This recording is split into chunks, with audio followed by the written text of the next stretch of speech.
அடர்ந்த காட்டு பகுதியில் குதிரை புல் மேய்ந்து கொண்டிருந்தது. அங்குள்ள பொந்து ஒன்றில் வசித்த எலியை கண்டதும் இரண்டும் பேசி பழகின. சிறந்த நண்பர்கள் ஆனார்கள். இருந்தாலும் எலி தற்பெருமை அடித்துக் கொண்டே இருந்தது.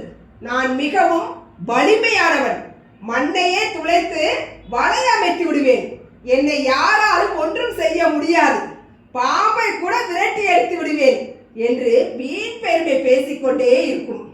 ஒரு நாள் எலியும் குதிரையும் கொஞ்சம் தூரத்தில் சென்று மேய்ந்து வர முடிவு செய்தன. இரண்டும் பேசிக்கொண்டே நடந்து சென்றது. அப்போது நான் தான் உன்னை வழிநடத்தி செல்வேன், நான் சண்டையில் அவனை வீழ்த்தியிருக்கிறேன், இவனை வீழ்த்தியிருக்கிறேன் என்று தம்பட்டம் அடித்துக் கொண்டே முன் சென்றது எலி. திடீரென்று எலி நின்று விட்டது. ஏன் நின்று விட்டாய், தொடர்ந்து செல் என்கிறது குதிரை. உனக்கு கண் சரியாக தெரியாதா? எதிரே பார், ஆறு ஓடுகிறது, எப்படி கடந்து செல்வது என்று கேட்கிறது எலி. அது ஆறா? சிறிய கால்வாய் தானே, இது எளிதாக கடந்து விடலாமே என்றது குதிரை. குதிரையே, இது உனக்கு கால்வாயா? எனக்கு ஆறு போல் தெரிகிறது, இறங்கினால் நிச்சயம் தண்ணீரில் அடித்து சென்று விடும், நாம் இரண்டு பேரும் மூழ்கி விடுவோம் என்றது எலி.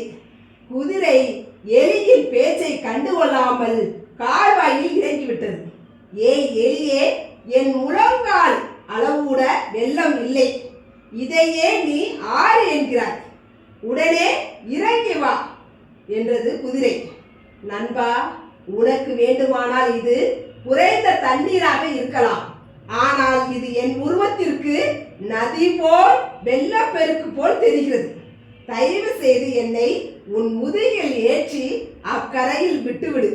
நான் என்னை பற்றி கர்வத்துடன் பேசியதை மறந்துவிடு, என்னை மன்னித்துக் கொள் என்றது எலி.